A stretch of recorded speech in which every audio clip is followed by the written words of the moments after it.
Raceway. We'll discuss the favorites for the Instacart 500 at Phoenix. Is Joey Logano one of the favorites to win? Or is Kyle Larson the man to beat, trying to go for 2 in a row and 3 in a row for Hendrick Motorsports? All right here on Grid Live Pre-Race.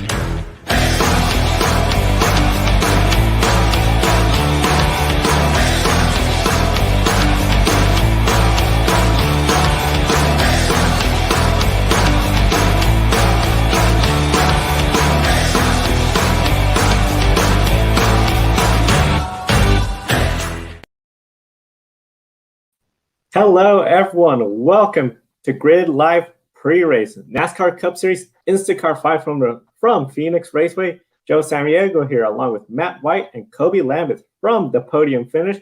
Be sure to comment in the chat room. Special welcome to listeners on the Ultimate Sports Radio Network.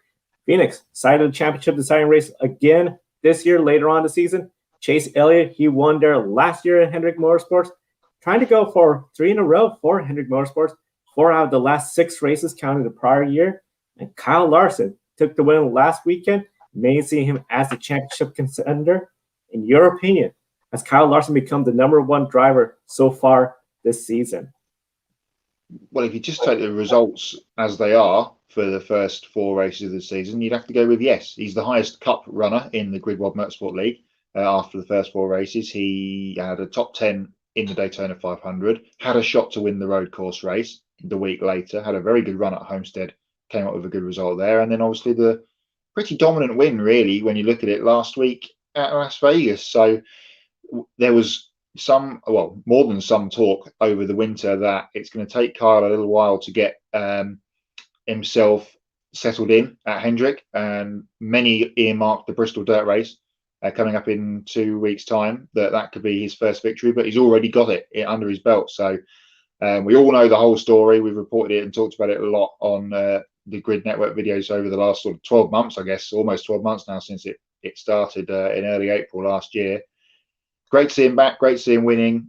It was, I think a good news story for NASCAR, really, when you take the whole thing into perspective. Obviously, there'll be a lot of people that still are on the other side of the fence, but Larson certainly has been the standout driver if you just take results over these first 4 races.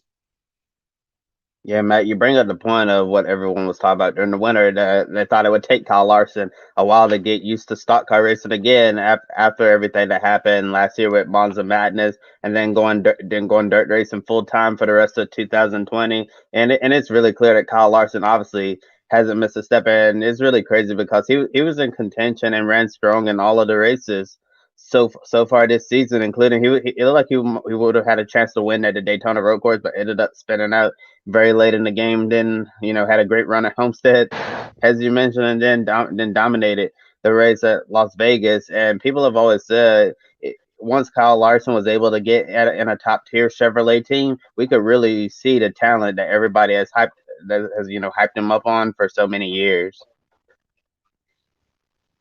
Yeah, absolutely. This is Kyle's first season with Hendrick, as we said, after everything that went down last year, and they are normally the Chevrolet's top tier team, and this is their kind of history over the last few races at Phoenix, which is where we go to this weekend. Kyle has 4 top finishes out of the last 5 races here.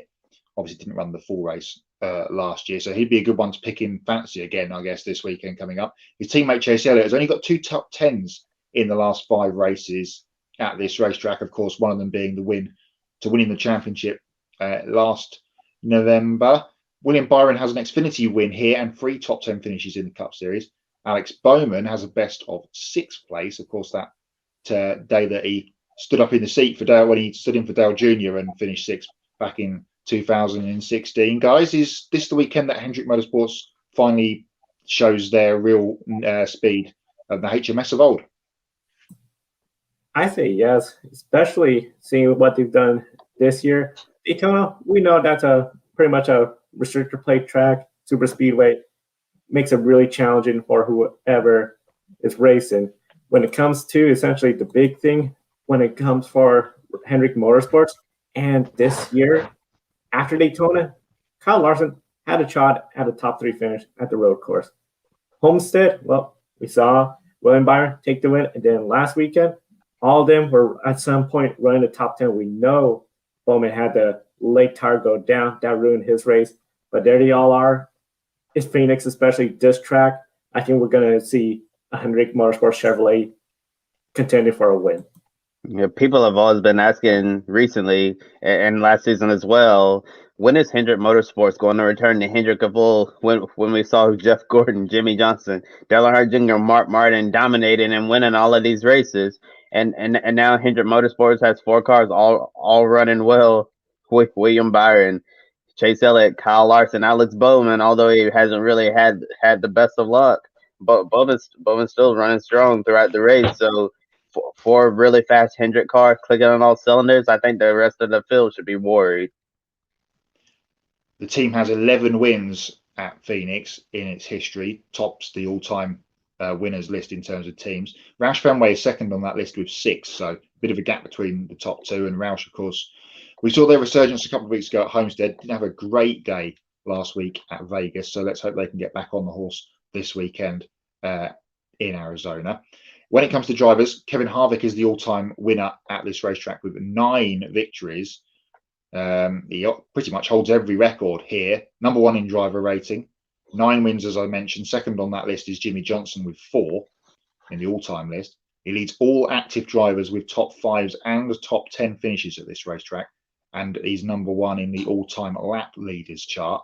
But one catch, he hasn't won here for now 3 years. 2018 spring race was his last win at this racetrack, which seems hard to believe. Is Kevin Harvick a legitimate contender for the win this weekend? Well, Matt, I can't believe I'm saying this. I always tell my people at the podium finish that at Phoenix, I always go Kevin Harvick a bust, Kevin Harvick a bust. But this time, I'm actually not confident in picking Kevin Harvick to win at Phoenix. It's really crazy. We all know the historic season he had last year with all of those wins, such a dominant performance. And then at the very end of the season, I believe it was the round of 8, when Harvick completely fell apart and did not look like the dominant contender that he once was. And I think there's still a little bit of a hangover from that. I know Harvick had a strong start to a 2021 season, but I'm not really sure if I can consider Kevin Harvick or Stewart-Haas in general a legitimate contender for the win this weekend at Phoenix. It seemed like they've kind of lost a step in the last several months or so. I would agree with you, especially that Stewart-Haas organization seems to be one step behind everybody else. Kevin Harvick, he's been getting the wins for Stewart-Haas Racing lately. Yes, we've seen Eric Almirola get a win with Stewart-Haas Racing. Same with Clint Boyer. Clint Boyer's gone. Almirola's having a really rough start. And then, of course, Cole Custer. Overall, he's looked pretty good at times. Top 10, bad luck. Chase Briscoe, he's a rookie. There's a lot of learning going on at Stewart-Haas Racing. And I think they just don't seem to be 100%. Could Phoenix be the racetrack for Kevin Harvick to come back and show, hey, we're for real, we're not a step behind? Yes, it could totally happen. Will it happen, though? I don't know. I could see him in the top 10, but will he be contending for stage wins and the race wins? I just don't see Kevin Harvick doing that tomorrow. Well, you take the first 3 races, and he had 3 top 10 finishes in the first 3, did Harvick, coming out of Homestead. Everyone else in the team pretty much was up and down. And then last weekend, there was a lot of chat that he would be up the front all day, started on the pole at Vegas, but had a pretty terrible day and ended up 20th. He was 20th place and the highest of all of the SHR cars. Eric Almirola, of course, was crashed, and Custer and Briscoe were mired down in the field as well. Pretty terrible day for that team. On the media tour this week, Kevin's been answering questions, and here he is talking to Jeff Gluck from The Athletic on why they struggled last week at Las Vegas. Every year you don't really know what to expect when things change. I think for us, we just missed it on all levels, with all the different things that are going on from last year. So, I think whether we overthought it or just missed it is yet to be seen. But we just missed it bad. Yeah, they'll be looking for a big turnaround this weekend at Phoenix and next week at Atlanta, because they're 2 of Kevin's best tracks on the schedule and they come back to back. So it'll be interesting to see how they can get back to winning ways and contending ways over the next couple of weeks. There is more Ford teams, of course, up towards the front of the field, and another one will be leading them to the green flag on Sunday, Kobe. Yes, 3 Fords will be starting in the top 10, and all of them are from the same organization, Team Penske. Brad Keselowski will be leading the field to green from pole position. Ryan Blaney starts 8th, and Joey Logano 9th on the grid. Do you believe Team Penske has recovered from the slow start and now at 100%? Yes, especially after Daytona, they seem to be like, okay, a lot of questions about Logano, Keselowski, their working relationship together. However, the road course, we saw Logano come home with a second place after Christopher Bell with a late pass. Homestead, again, Keselowski was looking good. Yesterday, I mean, it's not yesterday, the week before, Keselowski running second, probably had the second best car behind Kyle Larson. I do see the Penske team being 100% again and contending for wins, especially tomorrow. Yeah, I have to agree. I don't think they've had a very slow start. I mean, they were 2 corners away from being first and second at the 500 before it all went wrong between Brad and Joey. As you mentioned, Joey was second at the road course. Brad had a up and down day, but the car was fast. At Homestead, they didn't quite have enough fuel and had to stop in that final stage. So that scuppered them in terms of results, but they were up there all day. Last week, again, Brad second in the race. On the other side, Blaney's had a pretty shocking start to the season, but showed signs of life last week with the top 10, and their quasi teammate Matt DiBenedetto, after he's had a terrible start to the season, probably the worst start of all of the sort of top half guys in the running, I guess you'd say, from those first 4 races or 3 races. But then he had a good run last week at Vegas as well. So not a slow start when you look at the speed, but in terms of what they've got out of it, yes, I would say they have had a slow start. Yeah, Matt. Maybe using slow start in general isn't the best term. Now that I think about it, maybe more so, as Chip Ganassi says, close but no cigar, because Team Penske has been close, but they just haven't gotten the cigar yet. And it's going to be interesting to see if this is going to be the weekend that Team Penske finally gets that. With Ryan Blaney has a lot of momentum heading into the weekend. He scored his first top 5 result of the year last weekend at Las Vegas. Now starting towards the front for tomorrow's race. Here's Ryan Blaney telling Claire B. Lang, host of Dialed In on XM Satellite Radio, his thoughts heading into Phoenix. Yeah, it was really nice to get a good run. At Vegas, our first good run of the year. We struggled, getting going this year, and just unfortunate things happening. And it was nice just to have a solid run. And I didn't think we had a car that could contend for the win. The 5 was pretty spectacular, but it was nice to have a strong car and could run the top 5 most of the day. And looking forward to Phoenix. We were really good there in the November race last year. Not being in the championship 4, we ran 5th or 6th all day long and ended up running 6th, I think. So looking forward to that one. Our short track program, we've put a lot of emphasis on that as a whole group, for Team Penske. So I think I'm looking forward to that. And this is the first, I'm gonna call Phoenix a short track. It's our first short track of the year. So a lot of teams are going to look at where you stack up.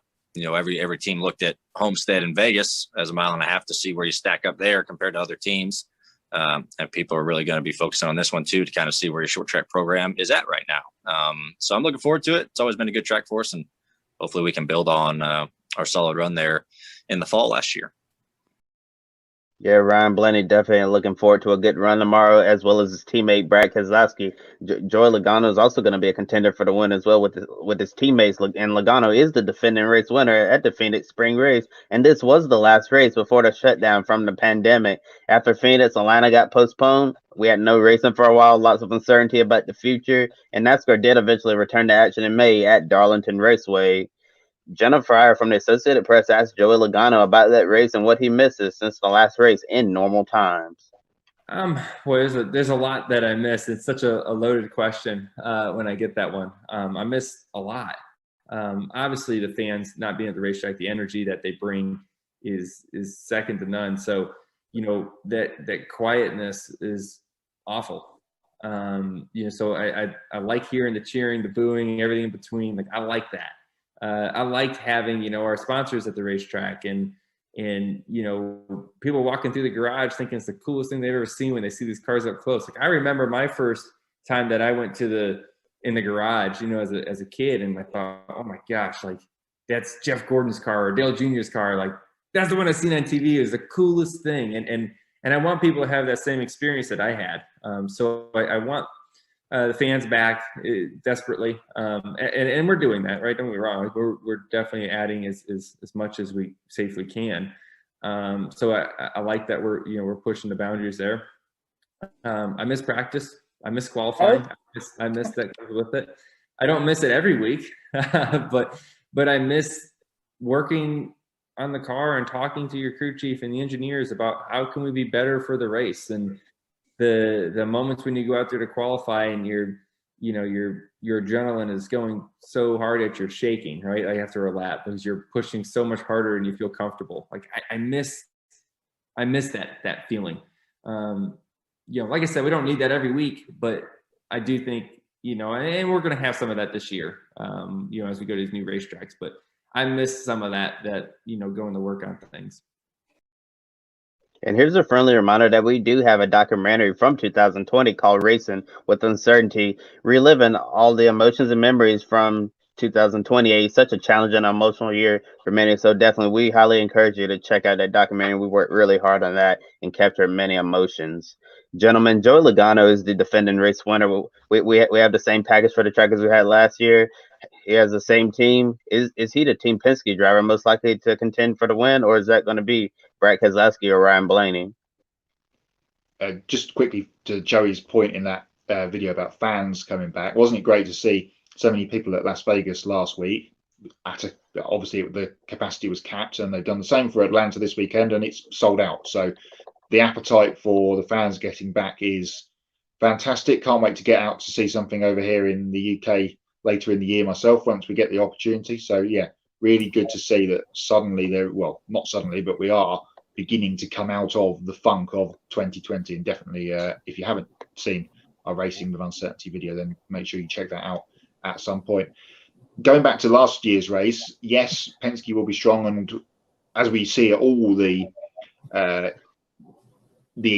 championship deciding races, the championship four are always at the front, and of course Brad was part of that race last year, didn't come up with the victory. So if you're going to take that as the key marker for this one, you have to go with Chase Elliott, because he absolutely dominated in the final sort of half of that race in the fall. Logano the winner in the spring. Yes, I think Penske, as we've said, they've had a pretty good start to the season. Maybe they can kick on here. Next week again at Atlanta, they'll be strong, very similar track to Las Vegas. So yeah, I think if of the three of them, I would take Keselowski to come up with the best result of the three Penske cars this weekend. When it comes to the Penske cars, out of the three, I think actually Ryan Blaney might be the surprise, considering what he said, 4th, 5th all the time last year in November. The way the temperature's looking for this track, I think might be favorable to him, and he has some of that momentum coming off that top 5. Good starting spot. He's not going to have to come from the back. If he could keep this nose clean, Phoenix, of course, the package and everything we have, there's going to be potential. There's going to be mayhem, some short runs. I think he could definitely execute a perfect race and be up there for the win. Yes, it's definitely going to be interesting to see who will be the highest finisher and Team Penske driver this weekend at Phoenix. And after the Team Penske Fords in the top 10, the next highest starting Ford is the Daytona 500 champion Michael McDowell in 16. And Michael McDowell finally came back to earth last weekend in Las Vegas after such a strong start to the season. And the other manufacturer, Toyota, have 3 starting in the top 5 with Denny Hamlin, Christopher Bell, and Martin Truex Jr. starting 3rd, 4th, and 5th. Kyle Busch rolls off the grid 7th. Heading into the race, it looks like it might be a battle between Hendrick Motorsports, Team Penske, and Joe Gibbs Racing. Is this the first indication of where this season is headed in terms of weekly contending teams and drivers? I say so, especially when you look at these teams, the drivers that they have there. You could almost have a different race winner throughout the entire season from just these 3 teams alone. What's happening with Stewart-Haas? Could Kevin Harvick step up and contend for a win? Yes, I do think that's going to be eventually happen. Could we see, of course, a surprise winner, especially once we hit short track season or Talladega and, of course, Daytona?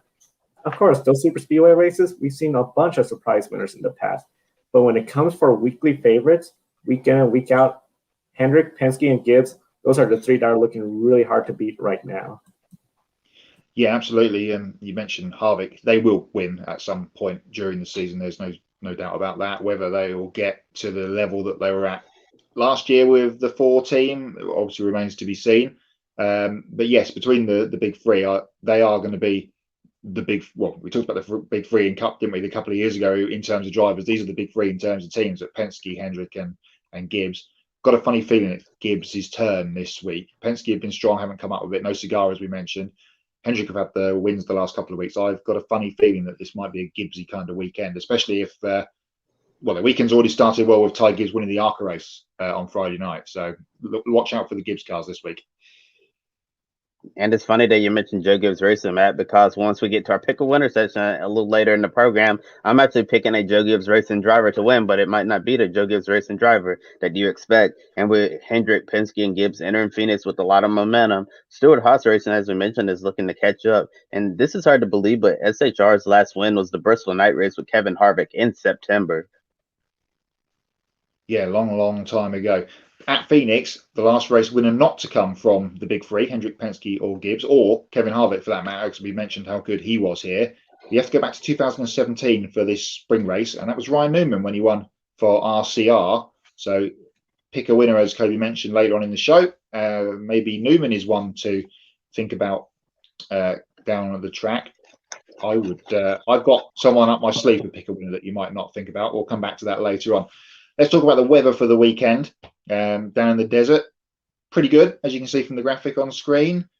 This is a slightly earlier in the day race start than we've had over the last couple of weeks, with the clock change, of course, tonight in the US. So solid temperatures throughout the day. No real chance of rain yet, so that shouldn't be a problem. I don't actually remember the last race we had with rain in Phoenix. That seems like a very, very long time ago. Toby, what about this package and this hot weather?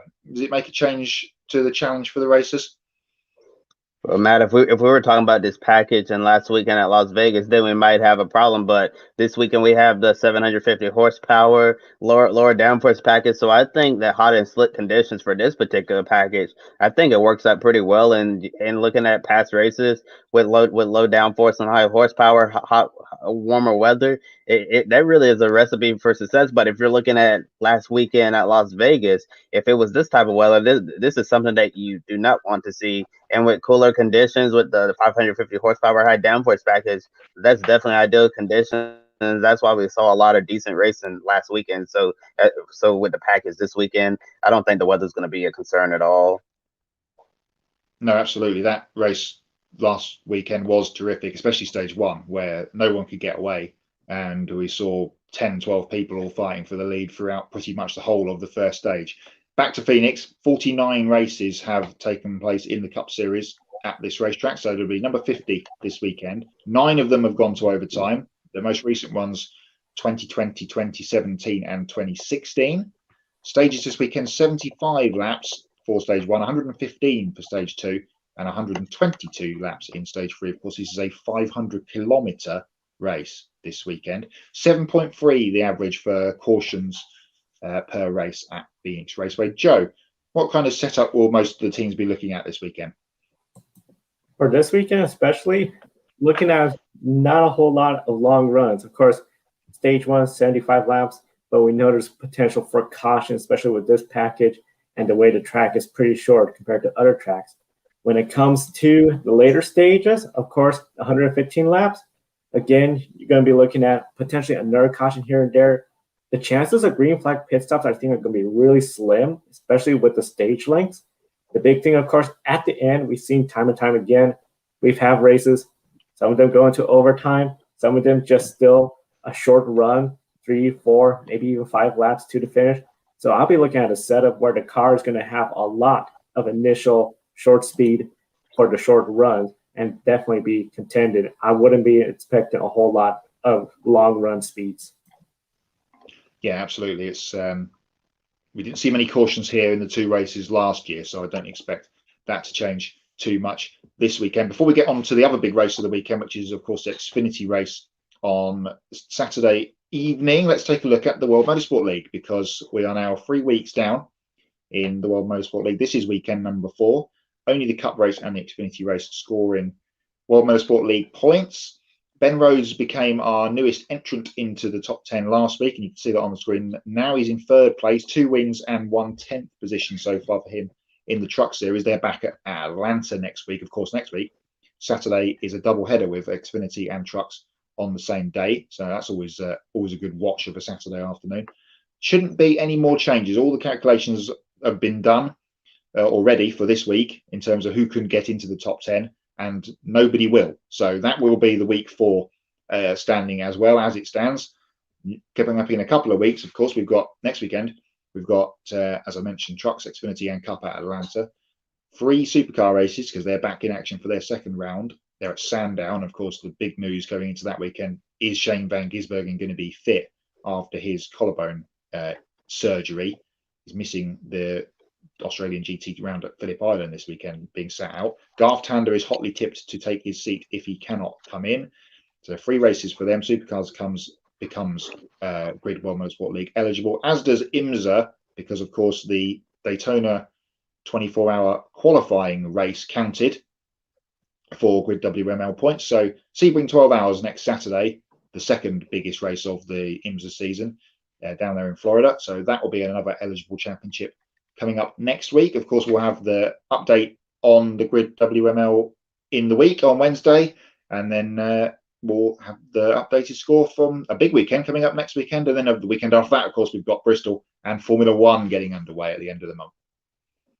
Oh, yeah, definitely, Matt. We're going to be following a lot of storylines related to the Grid World Motorsport League. And as you mentioned, got another big race today, which is the NASCAR Xfinity Series at Phoenix. Last week, we asked you if we would see 4 different winners in 4 races, and the answer turned out to be yes, with AJ Allmendinger winning last weekend in Las Vegas. So this week, I have 2 questions for the viewers. Will we see a repeat winner or a 5th different winner in 5 races? So be sure to tell us in the chat room below. What are your thoughts? A favorite to repeat as a winner could be Austin Cindric. He won the season finale race last year and the Xfinity Championship too. Ty Gibbs might play spoiler and go 2 for 2 in Xfinity, and he did win his Xfinity debut at the Daytona Road Course several weeks ago. And as Matt mentioned, Ty Gibbs also won the ARCA race here last night, really chaotic race. And Brandon Jones is a driver in the conversation, in my opinion, for a potentially 5th different winner. Jones won last year's spring race at Phoenix, holding off teammate Harrison Burton and 2 Cup drivers, Kyle Busch and Brad Keselowski, who was driving a second Penske car. Brandon Jones is definitely off to a strong start in 2021 after crashing out of the season opener at Daytona. Since then, Brandon Jones has finished 4th, 2nd, and 3rd. Coverage of the Xfinity race starts at 5:30 p.m. Eastern Time today on Fox Sports 1. Very exciting to see that. Of course, for the Cup Series, this will be their 5th race of the year. In the first 4 races, of course, 4 different winners. This time last year, we had, of course, different winners here and there, but we did have a repeat winner with Joey Logano last year. The last time we had 5 different winners in the first 5 races for the Cup Series, 2017. With that said, it is time for Pick a Winner, and we encourage everyone in the chat room to share their picks on who they think will win tomorrow's Instacart 500 at Phoenix. Of course, Matt right now is leading. I'm tied up there. Kobe, of course, is right behind. And since we're going in reverse order of the standing, Kobe, you get the first pick. Who is going to win tomorrow's NASCAR Cup Series race at Phoenix? I said I was going with the Joe Gibbs racing driver, and it might be a driver. People might be a little surprised that I'm picking. I do think we're going to see a repeat winner, and I'm going to go with the driver of the number 20 Toyota, Christopher Bell. Well, that's a bit out. Oh yeah, I thought you were going to go with Truex, so that's surprised me. I can't see past Chase Elliott winning again. He's had a bit of an up and down start to the season. We know how good he was here in the full race to win the championship last year. So I'm going to go with Chase. An outside bet. I mentioned I've had an outside bet. Watch out for Tyler Reddick.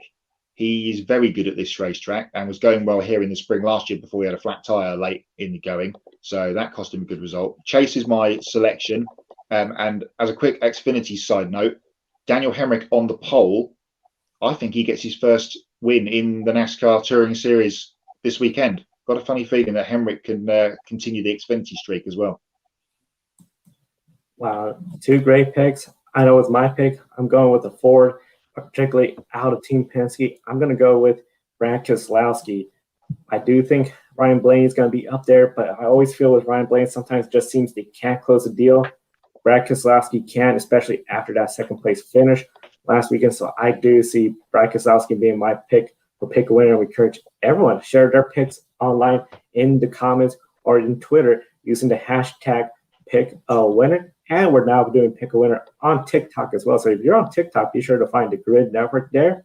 You'll see the pick a winner video. Submit your shares before the race starts, so that way we can see if you make it onto the leaderboard. And we encourage everyone to watch the race tomorrow. The Instacart 500 will be on your local Fox broadcasting station, 3:30 p.m. Eastern, 12:30 Pacific.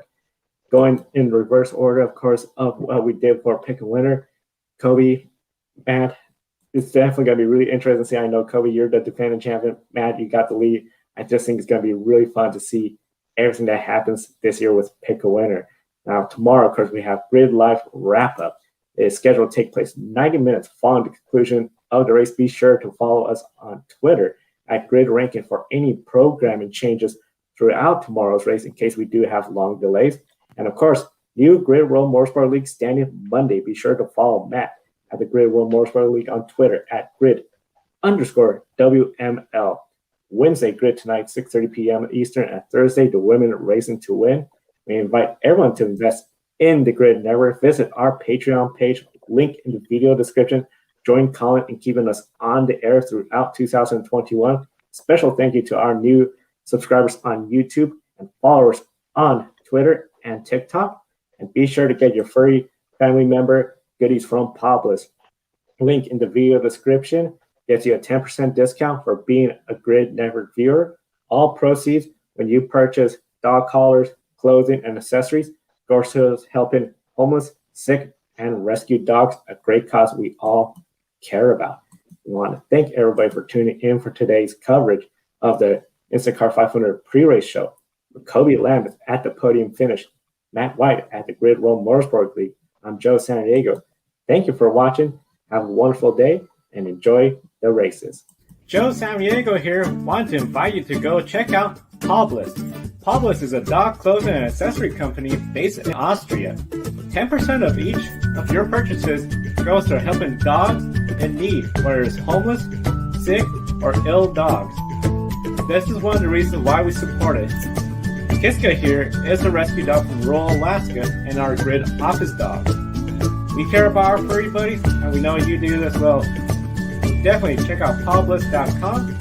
There's a link on the video description, and by clicking on that link, you get a 10% discount on your purchase as well.